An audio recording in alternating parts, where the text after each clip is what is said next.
Estamos en una nueva entrevista de la revista Política. Quisiera saludar con acá la presencia de nuestros invitados en esta oportunidad. Se trata de Rodrigo Salcedo, profesor y decano de la Universidad Católica del Maule. Y voy derechamente al tema, Rodrigo. Yo creo que, bueno, contarles también a ustedes que Rodrigo ha trabajado durante ya largos años en su carrera, en el doctorado que hizo en Estados Unidos, en fin, el tema de la ciudad, el tema de la sociología urbana, digamos, la interacción entre, si ustedes quieren, la construcción y cómo cambian y mutan las ciudades y qué relación eso tiene con las formas de vida y con las relaciones con los distintos sectores sociales de la sociedad, y eso lo ha trabajado también él naturalmente en el caso de Chile.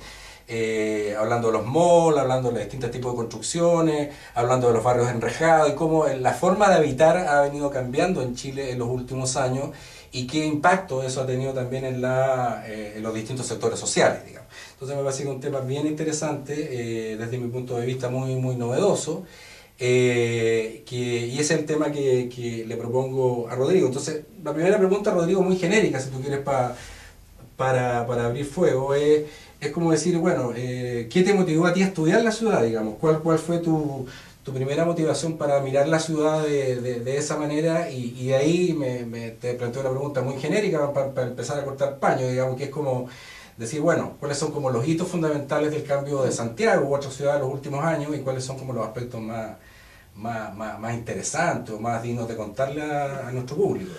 Pero lo interesante de la ciudad finalmente es que donde yo venía todos los veranos de vuelta a mi doctorado de vacaciones, la ciudad había cambiado mucho en un año. O sea, uno habitualmente cuando vive en la ciudad no se da cuenta cómo cambian las ciudades, pero si uno está afuera 1, 2, 3 años, se da cuenta que van cambiando muy rápido.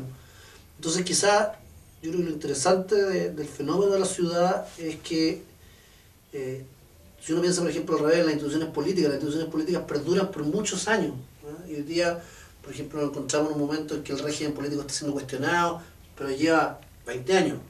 Bueno, una ciudad no es igual 20 años después, es radicalmente distinta. Entonces, lo interesante de la ciudad es su velocidad de cambio, su velocidad de transformación.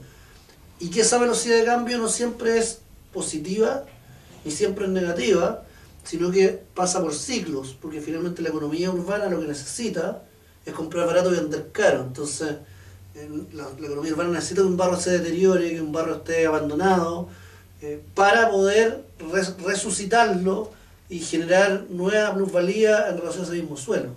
Entonces yo creo que hay un tema interesante, cómo cambian y cómo finalmente cómo pasan por ciclos ciertos barrios, ciertas zonas de la ciudad de auge y decadencia, ¿no? Que yo creo que es súper interesante. En el fondo la ciudad capitalista necesita transformarse y necesita desigualdad territorial, ¿no? Porque ahí es donde están las plusvalías finalmente. Entonces, eso es lo interesante. ¿Cuál es el modelo?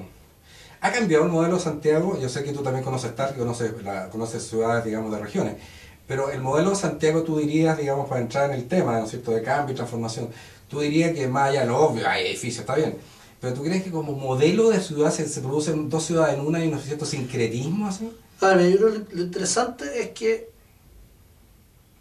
poniéndolo en una etapa histórica, la ciudad norteamericana se suburbaniza a partir del fin de la Segunda Guerra Mundial, especialmente a partir de los años 50.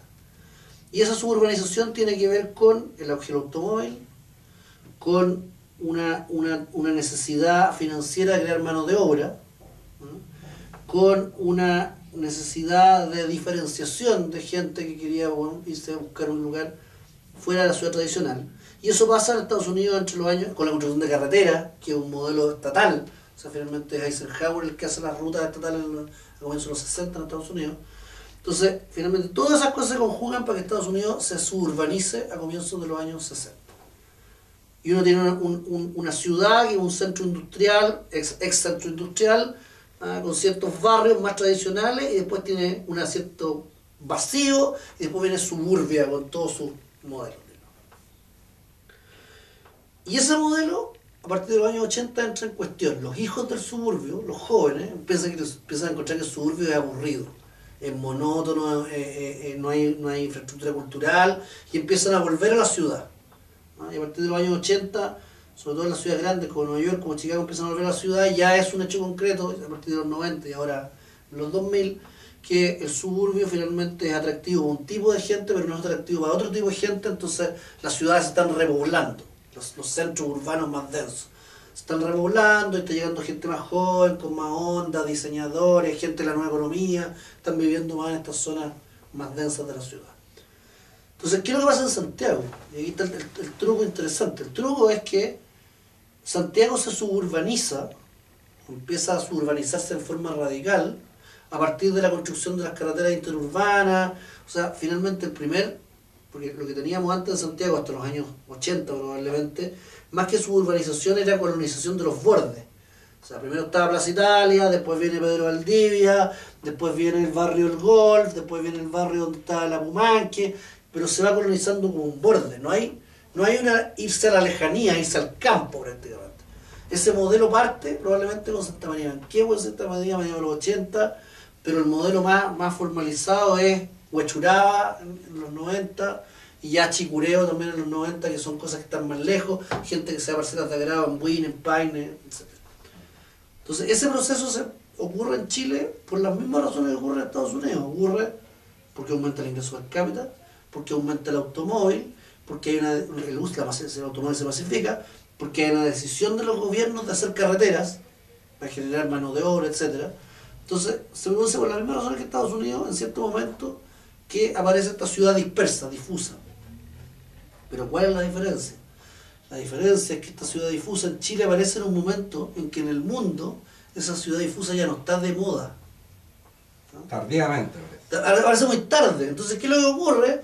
Que al mismo tiempo que esta ciudad se hace difusa y crece para los lados, hay un mercado gigantesco, sobre todo de jóvenes profesionales de clases medias, que dice, yo no voy a ir ni amarrado a vivir a Chicureo, ¿no? Y empieza a recolonizar barrios céntricos, el barrio Las Taras, el barrio Yungay, Providencia Poniente, toda la parte de Manuel Montt, toda esa zona, pero además empieza a revalorizar comunas más antiguas a través de edificios en altura. Ñuñoa, Providencia, el mismo Las Condes, hoy día ya Independencia, Recoleta, que están teniendo ciertas zonas como edificadas. Entonces, resulta que tenemos, por un lado, una suburbanización en extensiones muy masivas, donde hay mucha plata de por medio metida, pero también tenemos una intensificación de la ciudad densa en forma súper radical. De hecho, el censo del 2002 mostró este crecimiento de las comunas periféricas. Lo más probable es que el censo del 2012 va a mostrar que la verdad es que las comunas centrales o pericentrales han ganado alta población. Entonces, en el fondo, son dos tendencias que en Santiago se producen como paralelamente, ¿ah? Cosa que en Estados Unidos, por ejemplo, se producieron no paralelamente, sino que a través del tiempo, en sucesiones temporales. Aquí se produjeron paralelamente. Entonces, tenemos, en el fondo, si uno contara a la gente que se ha ido a la periferia de verdad, a contar a Huechurá, a contar a Peñalolén, contar a Chicureo, las parcelas de Maipú, etcétera, o sea, las parcelas de Maipú, de Buin, de Paine, y contar a cuántas familias de verdad son, y las comparara con las familias que han comprado departamentos en Las Condes, en Providencia, en Ñuñoa, en Santiago Centro, en Independencia, en Recoleta, en San Miguel, probablemente hoy día nos encontremos que en los últimos 10 años han sido más las familias que hayan preferido esta ciudad densa que la ciudad extendida. Ahora, el truco es que los dos son grandes formas de hacer dinero, porque la plusvalía del suelo ocurre de dos formas. Ocurre o tú pasas un suelo rural a suelo urbano, o un suelo lejano a un suelo urbanizado, digamos. La gente que compró originalmente en Chicureo compraba parcelas de 5.000 metros a precios irrisorios, digamos. Y hoy día esos suelos son mucho más caros. O tú intensificas el uso del suelo en un lugar que ya es caro. Entonces tú tienes Providencia, que el suelo es muy caro, pero donde antes había una casa le metes 60 departamentos. Son las dos formas de hacer plusvalía. La economía inmobiliaria en Chile, que es súper dinámica, está haciendo plusvalía por los dos lados. Están ganando por los dos lados, están ganando en extensión y están ganando en intensidad. Porque hoy día en Chile todavía hay mercado para las dos cosas. Hay mercado de familias jóvenes con muchos niños que dicen, bueno, la periferia es la movida. Hay un mercado de vivienda social en la periferia de Santiago, gigantesco, que cada vez la vivienda social, finalmente los montos de subsidio no alcanzan para tener vivienda dentro del casco urbano, cada vez la vivienda social está construyendo más lejos, ¿no? Entonces hay un mercado en la periferia grande que terminan construyendo como islas. La isla de los ricos, la isla de los pobres, la isla de más allá, conectado por una carretera y por un supermercado, por un mall. Eso te iba a preguntar, ¿qué pasa con la segregación ahí? ¿Hay mayor integración, hay mayor segregación por vía habitacional derechamente, como siempre ha habido históricamente en Chile, que desde la Plaza Italia para arriba y para abajo, lo típico? ¿Qué pasa con el tema de la segregación ahí? ¿Cómo se transmuta, se metamorfosea? Yo creo que depende, yo creo que hay varias diferencias, digamos. Una es la suburbanización radicalizada, que es Chipureo, que es no me voy a ir donde no había llegado nadie antes. ¿Ah? Y ahí claramente la segregación es más alta, aumenta la escala de la segregación. Si tú te vas al campo, digamos, y te pones una casa cara, esa casa cara va a estar muy lejos de cualquier otra casa, entonces tu nivel de segregación va a ser más alto igual. Entonces hay una suburbanización que llamamos radicalizada, que efectivamente aumenta la segregación. Porque además las únicas familias pobres que te van a poner cerca, te las van a poner a 4 o 5 kilómetros en unas islas que son unos conjuntos habitacionales que van a estar en alguna parte. Hay una segunda suburbanización que uno podría llamar más que suburbanización, periurbanización, que es la colonización por gente de estratos más altos de barrios tradicionalmente populares en los espacios residuales. O sea, por ejemplo, Peñalolén y Huechuraba, que eran comunas populares pero que tenían mucho espacio disponible todavía, y ese espacio disponible fue ocupado por clases más altas. Eso en términos de escala ha reducido la segregación. Ahora, ha habido otros procesos que la han aumentado. Por ejemplo, el Estado ha puesto vivienda social, como el suelo es tan caro en Santiago, ¿dónde pone el Estado de vivienda social? O la pone muy muy lejos, o la pone donde ya hay una acumulación de malignidad muy grande. O sea, hoy día, por ejemplo, se puede poner vivienda social comprando suelo en Santiago, en Puente Alto, en el Volcán.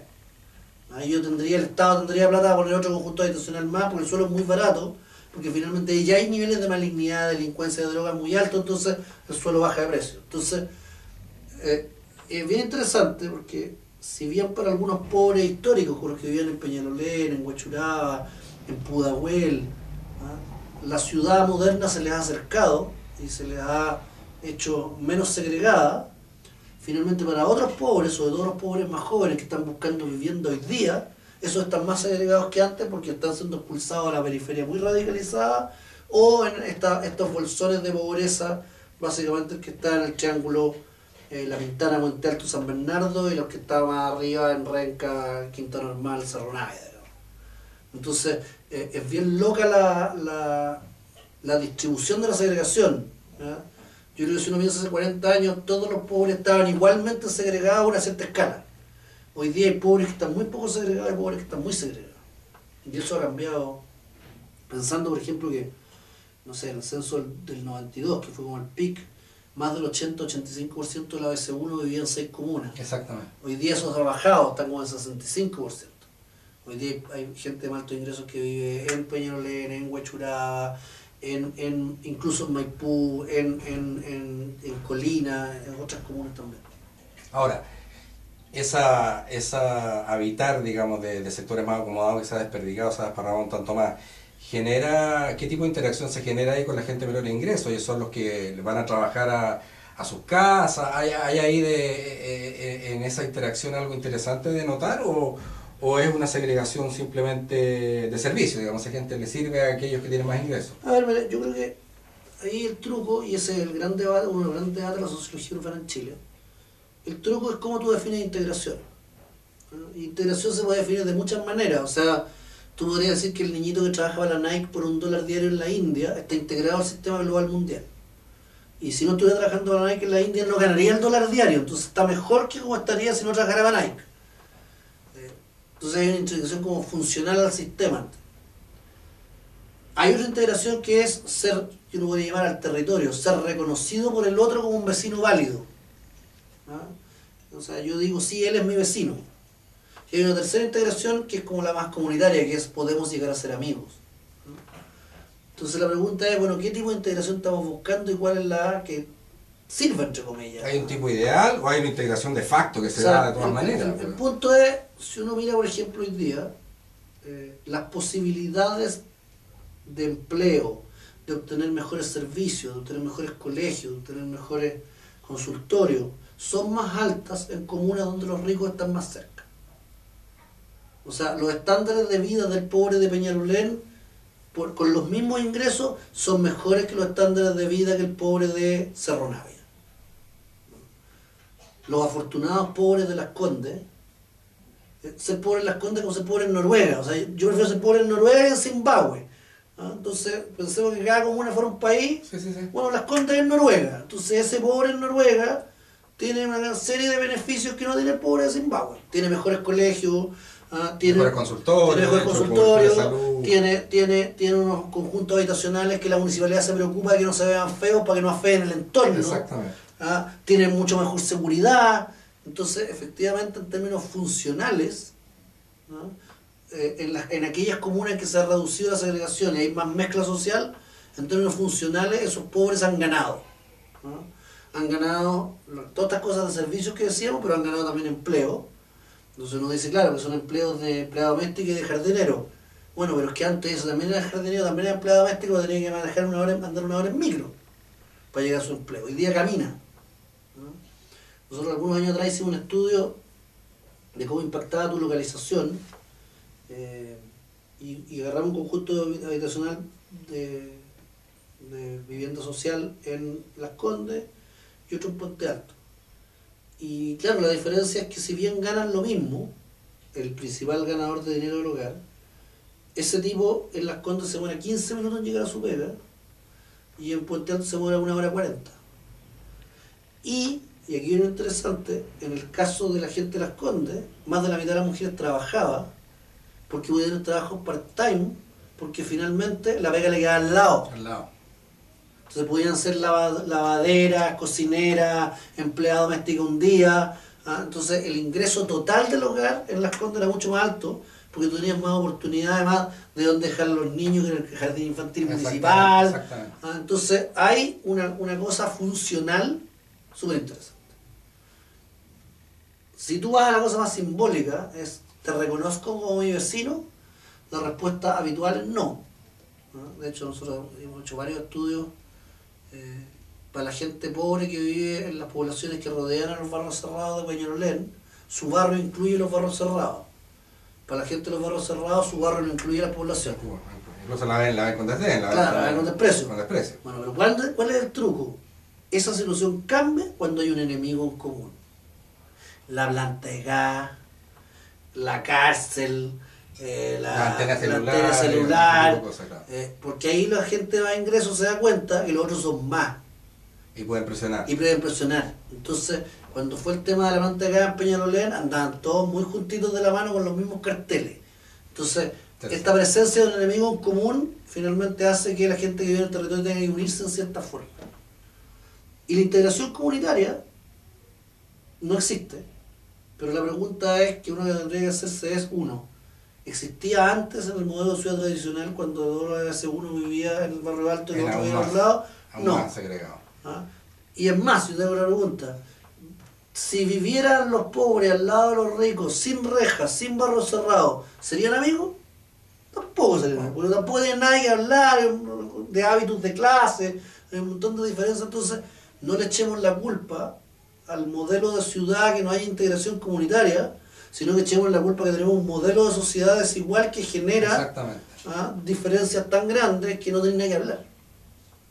Ahora, dando cuenta empíricamente de cómo la ciudad se ha ido construyendo, hay como te dijera yo, desde el punto de vista de la sociología urbana, yo sé que hay un problema de desigualdad social de base y socioeconómica, pero hay como comillas, como dentro de este cuadro de modelo de ciudad que tú nos describes de Santiago, como un modelo de ciudad o pugnar como urbanista o sociólogo urbano, de decir, mira, hay que caminar a este modelo de ciudad, el modelo más integrativo, no sé si en la experiencia europea o escandinava, no lo sé, pero yo creo que hay que caminar a este modelo de ciudad. O sea, este modelo de ciudad en el fondo constituye, hay un tipo ideal al cual llegaron cierta utopía urbanística, de decir, mira, ¿sabéis que lleguemos a este modelo? Este es el modelo, o en el fondo es un poquito una quimera, así, ¿no? Yo creo que el urbanismo moderno trató de hacer eso. O sea, si uno quiere decir, Brasilia es eso. Brasilia trató de hacer la ciudad ideal. ¿Y qué pasó? Que Brasilia hoy día está lleno de favelas por todos lados, porque no da, creció. O sea, las ciudades cambian a tal velocidad que finalmente las posibilidades de crear una ciudad como un modelo de ciudad ideal son súper difíciles. Ahora, si uno genera más bien una regulación adecuada, uno puede hacer la ciudad mucho mejor y mucho más amable, preocupándose de cosas que tienen que ver con planificaciones a pequeña escala, más que decir voy a construir la ciudad ideal. Entonces, ejemplos típicos. O sea, que todos los nuevos barrios que se construyan tengan una ciclovía, ¿no? Se obliga por el plano regulador de la comuna que el que quiera hacer un nuevo conjunto habitacional tiene que poner una ciclovía. Que el que quiera hacer un conjunto habitacional tenga que poner un par de negocios de barrio. ¿No? Que el que quiera construir un mall lo haga abierto a la calle, lo haga abierto, lo haga una cosa que se integre a la ciudad y no lo haga una mall encerrada sobre sí mismo que no mira la ciudad. Entonces, hay muchas cosas que se pueden hacer, ¿no? Que el que vaya a hacer un edificio, bueno, que abajo ponga un café, ¿no? Que no le ponga una reja por los lados, si quiere que le ponga la reja atrás donde poner la piscina, pero ponga un par de locales comerciales adelante, dele vida a su entorno. Entonces, hay un montón de cosas que se pueden hacer como vía regulación para hacer un barrio mejor y una ciudad mejor. Pero hoy día el hecho de decir voy a planificar la ciudad ideal es un poquitín complejo por la misma velocidad que trabaja la economía inmobiliaria. Sin duda, sin duda. Y el otro punto, fíjate que me parece interesante de comentar, que lo hemos comentado en otras ocasiones, fuera de cámara, digamos, como tú dices, pero que me parece interesante, incluso el mismo entorno, uno de Santiago, que nos describas un poco, con el tiempo que nos queda, cómo está cambiando la ciudad también en términos de la vieja historia del mall, de la vieja historia del strip center, la vieja historia, digamos, de los como decían los gringos, las tiendas de conveniencia, como le llaman las convenience stores, ¿no? Los gay market. O sea, ¿cómo ves tú ese cambio también? Eso me parece bien interesante. La historia, me acuerdo antes de escuchar haber conversado de la historia del Parque Arao, cuando no llegaba nadie de campo, y lo descubrieron ahí en una mole que había alunizado, y como que nadie daba un peso que iba a llegar alguien ahí, y cosas de ese orden. Entonces, eso cuéntanos un poquito de eso.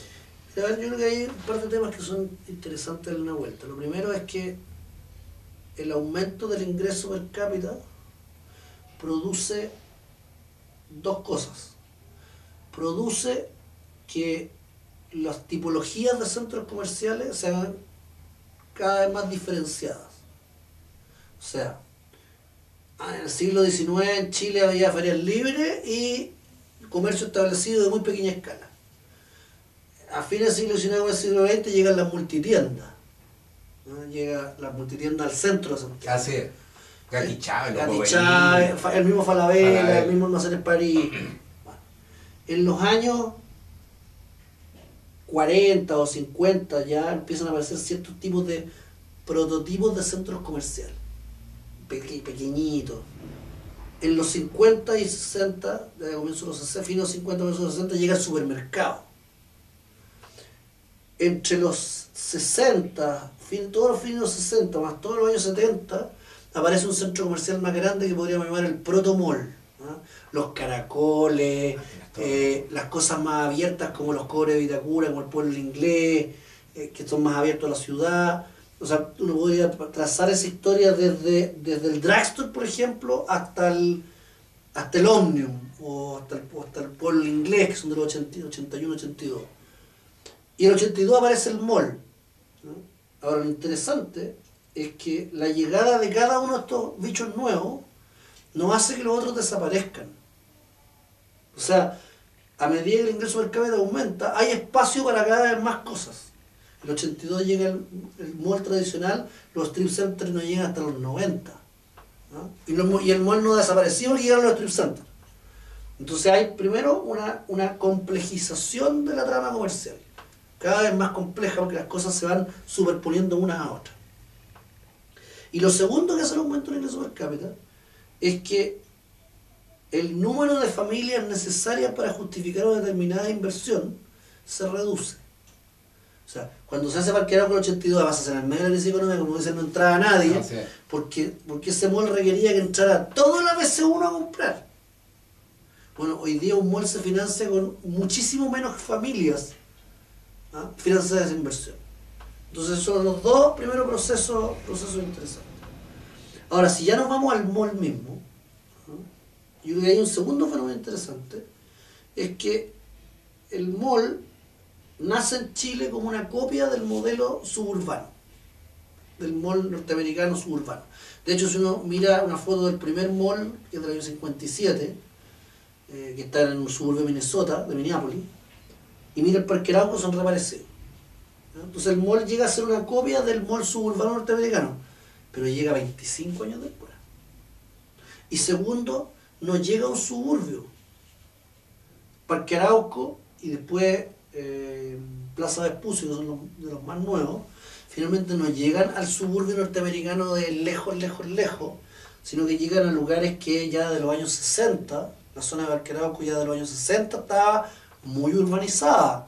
La clínica alemana de comienzos de los 70, el colegio Manquehue, el estadio Manquehue, la Villa El Dorado de fines de los 60, que está bastante más arriba, Las Condes ya existe, el lago de Apoquindo ya estaba muy hecho, ¿ah? Ese espacio particular tan grande quedaba vacío por temas casi como de litigios. Es un predio que era de la Universidad de Chile, después pasó por mucha gente, con la Cormu, entonces hay un cierto litigio. En el 14 de Vicuña Maquena pasaba lo mismo. No son suburbios. Y aparte, Parque Arauco se instala en un lugar donde no había uso masificado del automóvil. O sea, si ustedes piensan... Parque Arauco, un micro, incluso después, ¿te acuerdas, no? O sea, la gente.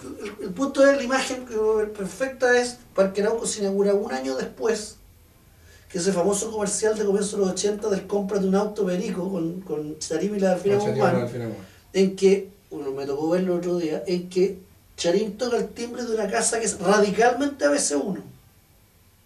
O sea, toca el timbre, llega caminando a una casa que en ese momento no tenía auto. Y que 10 años después, todas esas casas, todo ese tipo de gente sí tenía auto. Entonces, nace en un momento, nace adelantado, o sea, nace en un modelo raro. Raro porque la gente no llegaba en auto.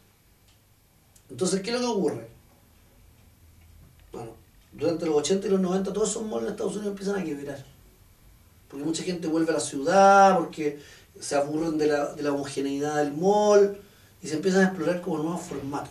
Entonces yo creo que es interesante que cómo cambia el mall de la Caja Zapata del Parque Arauco 82 hasta el mall que tenemos hoy día. De hecho yo no sabría, si eso se llamaba mall, yo no le pondría el mismo nombre a lo que hay hoy día en el mismo lugar. Hoy día uno mira Parque Arauco está radicalmente abierto a la avenida Kennedy, tiene entradas de micro, tiene, aparte que hay muchos más autos, pero además tiene un acceso peatonal, tiene un bulevar por fuera donde la gente no sabe qué es lo que es adentro, qué es afuera. O sea, y eso, lo integran. Y eso se radicaliza mucho más aún en Plaza Vespucio. Plaza Vespucio tiene una estación intermodal de buses, tiene la línea del metro, tiene 2 bulevares por los lados, tiene un patio de comidas que está casi afuera, tiene una infraestructura cultural increíble. Entonces, claro, se ha transformado mucho este mismo artefacto en 20 años, en 30 años ya casi. Hay algunas cadenas que se han atrasado más en esa transformación. De hecho, todavía se están construyendo malls como a la antigua. Costanera Center, que se está construyendo en la costanera, por la cadena Cencosud, es un mall que el mundo ya no se hace. ¿No? Un mall que está pasado de moda, un mall cerrado, un mall que además da la costanera y no da hacia Avenida Vitacura como debería dar. O sea, es una cosa que raro, que va a ser súper exitoso igual por su excelente ubicación. Pero podría ser mucho más exitoso aún si los gallos incorporaran todas las nuevas cosas que se han hecho en relación a los centros comerciales. Yo nunca me voy a olvidar cuando le pregunté a un alto ejecutivo de Mall Plaza en qué se inspiraban ellos por los cambios de Plaza Vespucio, de dónde iban a mirar el mall. Y me dijo, nosotros no vamos a mirar el mall. Yo voy a mirar el centro de Londres, voy a mirar el centro de Toronto.